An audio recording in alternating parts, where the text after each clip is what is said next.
बिहार के औरंगाबाद का देव सूर्य मंदिर चमत्कारी और मनोकामना का धाम। जी हाँ, आप बिल्कुल सही सुन रहे हैं और देख रहे हैं। यह देव मंदिर देवार्क है जो काफ़ी फलदायी और मनोकामना पूर्ण करने वाली है। इस मंदिर को स्वयं भगवान विश्वकर्मा ने अपने हाथों से एक ही रात में बनाया था। यहाँ हर साल 20 लाख से ज़्यादा श्रद्धालु मनोकामना पूर्ण होने पर मन्नत उतारने पहुँचते हैं। सूर्य विहार पहुंच चुका है देव सूर्य मंदिर में। हम आपको बताएंगे ये सूर्य मंदिर कितना चमत्कारी है और कितना अद्भुत। इस मंदिर की क्या महत्ता है और कितने श्रद्धालु इस मंदिर में हर साल अपने माथा टेकने पहुंचते हैं।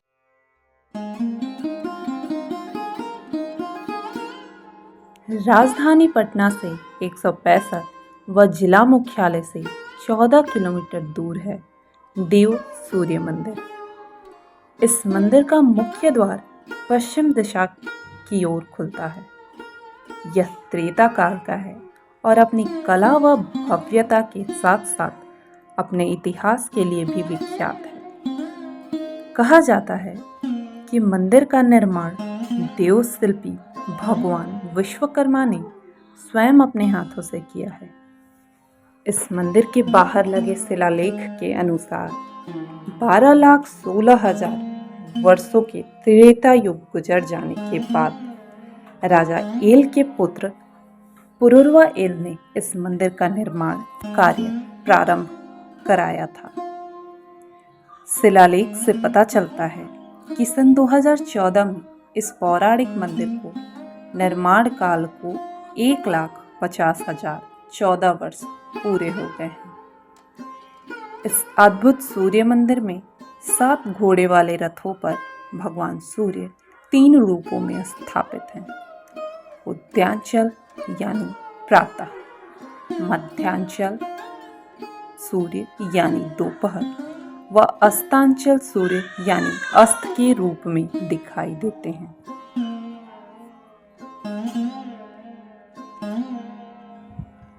पूरी दुनिया में यह एकमात्र सूर्य मंदिर है जिसका दरवाजा पूरब की बजाय पश्चिम में है। करीब 100 फीट ऊंचा यह मंदिर स्थापत्य व वास्तुकला का बेहतर उदाहरण है।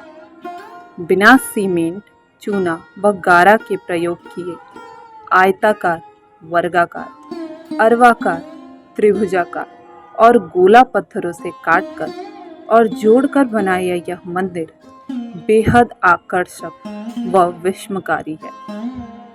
पुरातात्विक इस मंदिर को 8वीं व 9वीं शताब्दी की मानते हैं। मंदिर का शिल्प उड़ीसा के कोडार्क मंदिर से मिलता जुलता है। देव सूर्य मंदिर 2 भागों में बना हुआ है। पहला गर्भगृह, जिसके ऊपर कमल के आकार का शिखर है और शिखर के ऊपर सोने का कलश।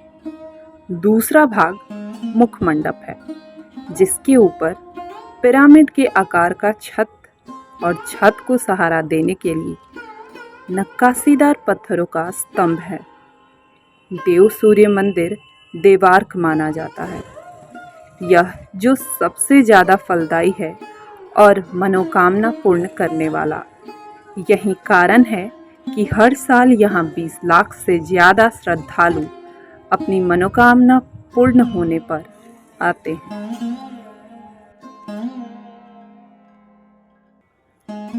इस मंदिर निर्माण के संबंध में कई किंवदंतियाँ प्रसिद्ध हैं, जिससे मंदिर के प्राचीन होने का पता चलता है। सूर्य पुराण के अनुसार एल एक राजा थे जो किसी ऋषि के श्राप से कुष्ठ पीड़ित थे, जो शिकार करने के दौरान देव प्रांत में आ गए। जो भूखे थे, प्यासे थे। इस दौरान उन्हें एक गंदा सरोवर दिखाई दिया, जिसका जल उन्होंने ग्रहण किया। जल जहाँ जहाँ शरीर में स्पर्श किया, वहाँ वहाँ का कुष्ठ राजा का ठीक हो गया। यह एक चमत्कार जैसा था।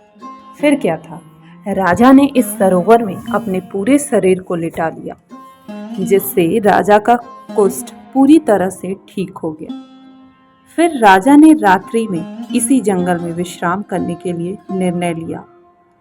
रात्रि विश्राम के दौरान राजा को एक स्वप्न आया कि इसी सरोवर में भगवान भास्कर की प्रतिमा पड़ी है, जिसे मंदिर निर्माण कर कर स्थापित किया जाए। इसके बाद राजा प्रतिमा को निकलवाकर मंदिर निर्माण व स्थापित करवाया और सूर्य कुंड बनवाया। दूसरी कहानी यह भी है कि देवशिल्पी भगवान विश्वकर्मा ने एक ही रात में इस मंदिर को बनाया था। कहा जाता है कि इतना सुंदर और भव्य मंदिर का निर्माण कोई दूसरा कर ही नहीं सकता। सूर्य मंदिर के पत्थरों में विजय चिन्ह है व कलश अंकित है।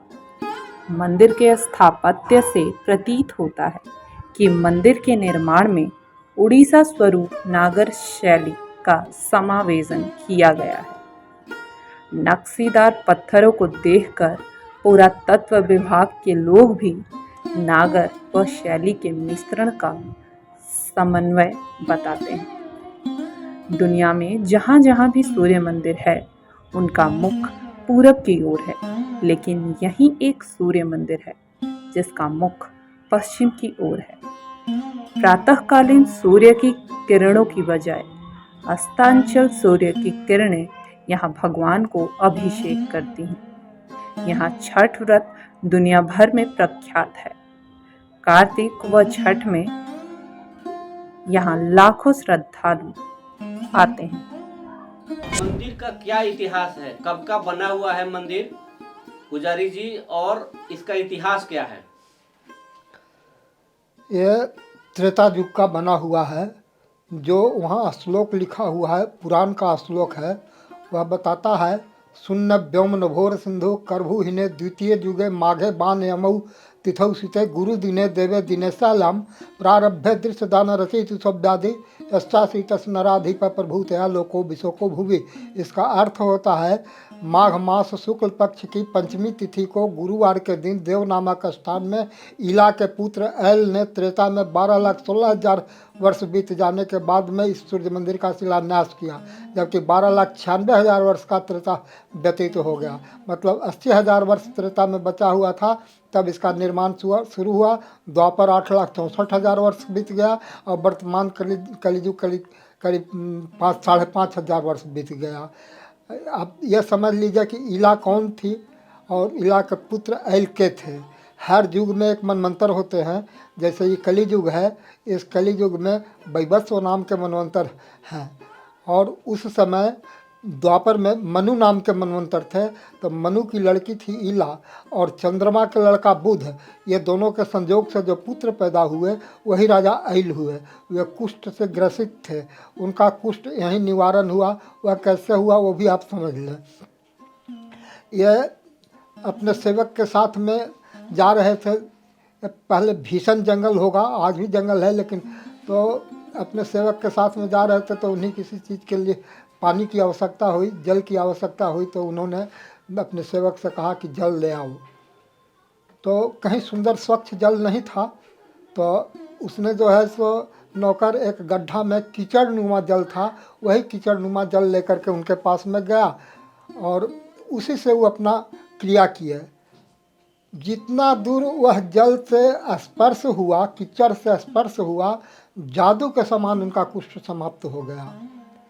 फिर आकर के अपने सेवक से पूछते हैं, तो वो बताता है कि है कीचड़ नुमा जल है, और तो कहीं शुद्ध जल है नहीं। तो उसी कीचड़ नुमा जल में वह बैठ कर करके समूचे देह में लेप कर ली, और वे जो है सो कुष्ठ से निवारण हो गया उनको। तब उन्हें किसी भी रोग से निवृत्ति जब होती है तो सुकून महसूस करता है। तो एक वृक्ष के नीचे वो बैठ कर करके झप्पी ले रहे थे। इसी दरमियान उन्हें स्वप्न हुआ कि इसी गड्ढे में भगवान सूर्य नारायण की 3 प्रतिमाएं छिपी हुई है, ब्रह्मा विष्णु महेश के रूप में। तो वे उस कुंड को साफ करवा करके, जो आज सूर्य कुंड के नाम से प्रसिद्ध है, तो वही जो है सो वहाँ सूर्य मंदिर बनवा करके देवशिल्पी विश्वकर्मा देव, उन्हीं के द्वारा इस सूर्य मंदिर का शिलान्यास किया गया, बनाया गया। और आज भी है ये।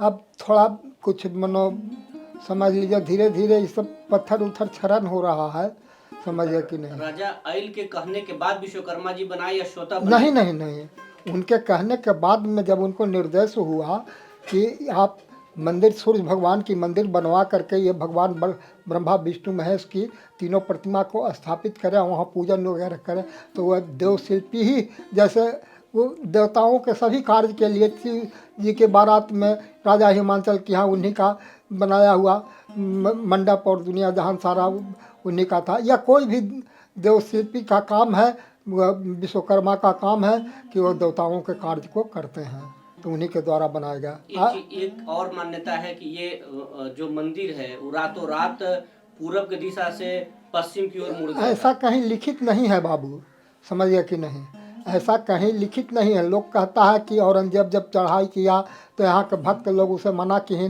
तो उसने एक शर्त रखा कि हम इस मंदिर को छोड़ देंगे जब ये पूरब से पश्चिम की ओर दरवाज़ा हो जाएगा। लेकिन ये औरंगजेब को बहुत ज़्यादा दिन नहीं हुआ, 1717 ईस्वी में जो है सो उसकी मृत्यु हुई है। और इसका मुख्य कारण पश्चिम का दरवाज़ा क्या, और वो भी बात समझ लीजिए कि यहाँ एक भी मूर्ति सही नहीं है, सारे मूर्तियों को उसने तोड़ दिया, मंदिर को भी जो है सो उसने ध्वस्त करने के लिए चाहा है, जो कि पीछे आपको उसका टूटा हुआ पत्थर अभी भी मन वहाँ विराजमान है, टूटा हुआ जगह। और बता दे रहा हूँ, सूर्य भगवान का पश्चिम का दरवाज़ा होने का मूल कारण है कि ये भगवान सूर्य नारायण पूरब की ओर उदय होते हैं और पश्चिम की ओर उनका मुख होता है, और हम पूरब की ओर मुख कर करके भगवान के सन्मुख होते हैं, जो कि सर्वोत्तम पूजा है होता है। यही कारण है कि इस मंदिर का दरवाज़ा पश्चिम का है। यहाँ तीन मूर्ति जो विराजमान है वो ब्रह्मा, महेश और विष्णु के रूप में है। ये भविष्य पुराण से भगवान सूर्य नारायण का आदित्य हृदय जो है पुस्तक है, उसमें लिखा हुआ है भगवान सूर्य का 12 रूप। आदित्य प्रथमो नामं द्वितीयम तु दिवाकर, तृतीयम भास्करम प्रोक्तम चतुर्थम तु प्रभाकर, पंचमम तु सहस्रांशु, षष्ठम चैव त्रिलोचनम, सप्तम हरिदशस्वश्च, अष्टम च विभावसो, नवम दिन कृत प्रोक्तम, दशम द्वादशात्मिका, एकादशम त्रिमूर्ति, द्वादशम सूर्यदेव च, एकादशम त्रिमूर्ति उदय ब्रह्मणे रूपं, मध्याह्ने तु महेश्वर, अस्तमाने स्वयं विष्णु, त्रिमूर्तिश्च दिवाकर। जब भगवान सूर्य नारायण उदय लेते हैं उस समय ब्रह्मा के रूप में है, मध्यकाल में महेश्वर के रूप में है, अस्तकाल में विष्णु के रूप में है, तीनों मूर्ति दिवाकर हैं। आप देखे होंगे कि मूर्ति के नीचे 7 घोड़े का रथ बना हुआ है, वह जहाँ मूर्ति स्थापित है वह एकादश सूर्य की प्रतिमा है, और वो एक रथ है और नीचे 7 घोड़े का रथ है। और सूर्यकुंड में स्नान करने से क्या कुष्ठ बीमारी ठीक होता है? हाँ, ऐसा मान्यता है। लोग वहाँ स्नान करते हैं, दंडवत देते हुए भगवान के पास में आते हैं, अपना वो विषय रखते हैं भगवान के पास में, और उनकी निवृत्ति भी होती है। क्या नाम है बाबा? हमारा नाम तो सच्चिदानंद पाठक है, मैं मुख्य पुजारी देव सूर्य मंदिर का हूँ।